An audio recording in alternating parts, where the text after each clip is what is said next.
Olá, eu sou a Helena Raimundo e como grupo de colegas aqui, somos todas psicanalistas e a nossa intenção é trazer algumas reflexões e alguns pareceres no sentido de ajudar os pais nesse propósito de trabalho junto aos filhos adolescentes em especial. Meu nome é Silvana. Olá, eu sou a Maristela. Oi, eu sou a Cristina. Olá, gente, eu sou a Fátima. Bom, como a Helena falou, né, a gente vai tratar hoje de ansiedade e angústia na adolescência. A ansiedade e a angústia são experiências comuns da adolescência, né?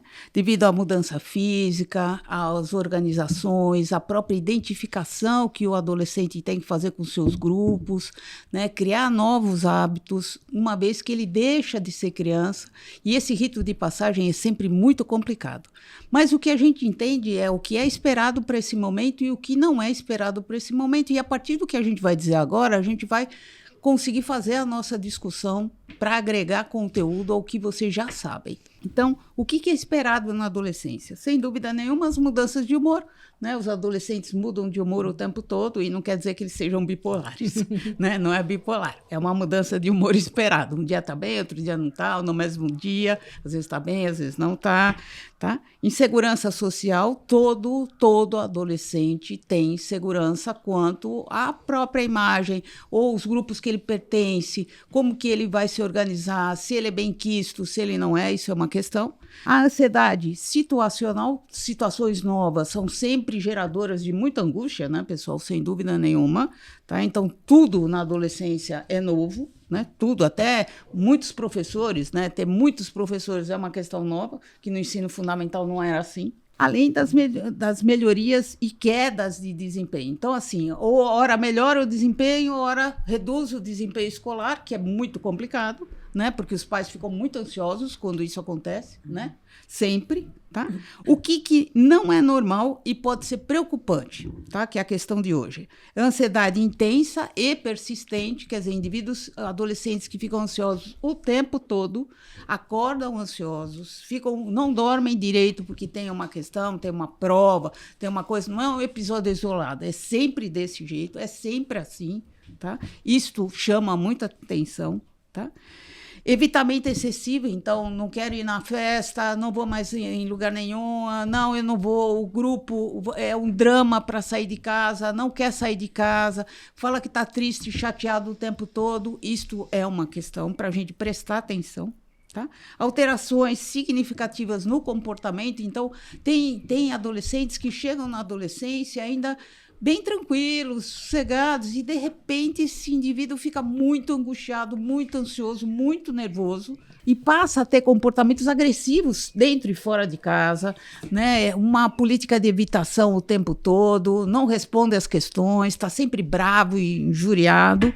Sintomas físicos, como dor de barriga, dor de cabeça, dor nas costas, e às vezes não consegue se organizar, e tem enxaqueca, tem adolescente com enxaquecas severas, que não consegue nem ficar em ambiente nenhum, além de sentimentos de desespero, porque ele se vê desesperado, extremamente angustiado, extremamente nervoso, e isto não é um episódio. O que é importante é a gente entender que não é um episódio, são alguns episódios, tá? Na maior parte do tempo, assim como a gente mencionou. Faz sentido? Sim. É legal, né, quando a gente começa a falar um pouquinho sobre essa questão da ansiedade e angústia no adolescente, né? É um momento de uma turbulência emocional muito grande, como a Silvana comentou. São tantas as mudanças físicas, emocionais, psicológicos, a pressão. Uma semana de prova pode ser realmente um momento de muito estresse, entre tantas outras questões que eles estão tentando se haver, né? O mundo do adulto é um mundo que parece assustador. Então, muitas vezes o adolescente já vem sofrendo dessas preocupações dentro do que ele consegue dar conta, né? Ele é um adolescente, ainda não está preparado cognitivamente para ser um adulto, mas também já não é mais uma criança. Então, eu acho que a palavra mesmo é uma fase de turbulência. E, às vezes, os pais também estão nessa fase de turbulência, em outras situações, com trabalho, com questões financeiras, emocionais. E aí, surge uma grande colisão entre as questões dos adolescentes, as questões dos pais, e a falta de tolerância, paciência, às vezes acaba gerando uma ruptura, um distanciamento, uma dificuldade de se relacionar dentro de casa, né? Então é legal a gente falar sobre esse tema, porque justamente são questões que vão causando danos em ambas as partes, né? E a gente aqui hoje tem a intenção de ajudar um pouquinho tanto os adolescentes quanto os pais, né? E a pergunta, então, é exatamente quando é que os pais precisam começar a se preocupar com isso? Porque, como a Silvana mencionou, o que sai da normalidade, a constância, o dia a dia, a briga com o irmão, tudo está ruim, eu estou entediada, eu não quero fazer isso, eu não quero fazer aquilo, isso é chato, e se fecha no quarto, que é além. Né? Sempre é o que a gente precisa estar muito atento. E é um espaço que o pai e mãe precisam sempre observar.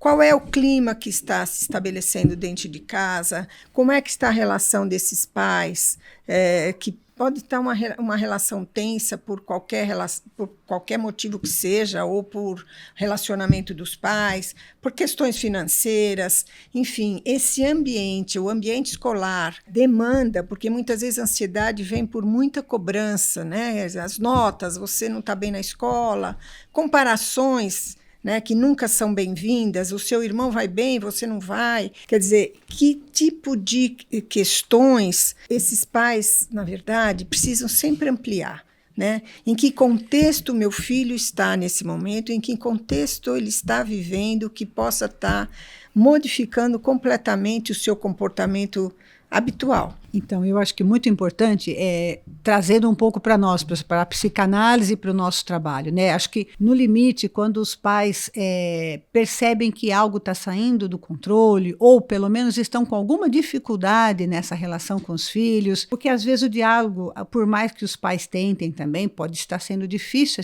essa convivência, essa relação pai-filhos, porque elas são mesmo, né? A gente tem muitas questões nas relações pais-filhos. O que nós, psicanalistas, podemos ajudar? Onde a gente pode ajudar? Nos processos que estão inconscientes, né?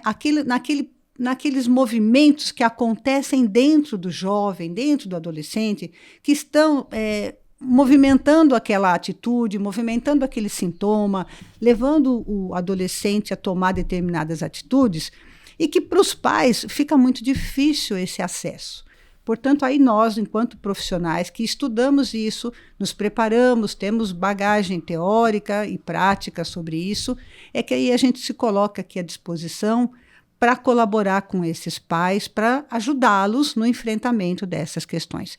Aliás, enfrentamento juntos, nunca isoladamente. Não é só o profissional, não é só com o adolescente. Os pais também fazem parte desse processo de, vamos dizer, não é cura, mas é melhoria nos processos que estão aí tumultuando a família. E eu acho também, eu queria lembrar os pais de que no início da adolescência ele está finalizando a sua vida de criança.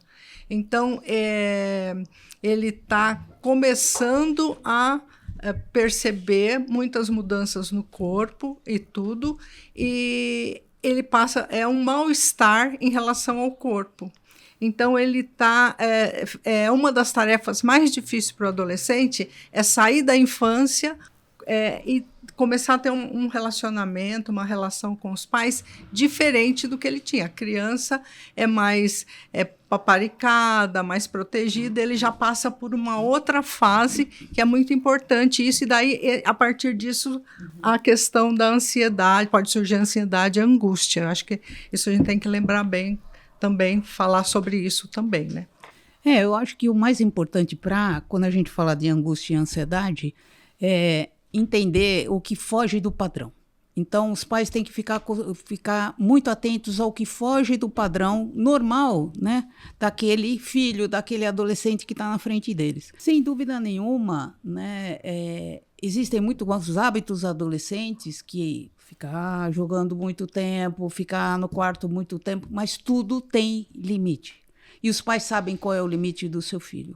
Então, na dúvida, não conseguem fazer de uma forma diferente com os filhos, procurem um trabalho terapêutico, procurem uma orientação terapêutica. Por que é importante isso? Porque muitas vezes a gente não tem condições de dar conta do que está acontecendo na nossa família, porque a gente não sabe fazer de outro jeito. A gente vai estar sempre à disposição. Deixem suas perguntas, deem sugestões, falem o que vocês acharam, isso é importante para nós. E a gente está aqui para ajudar vocês, ok? Uma boa tarde.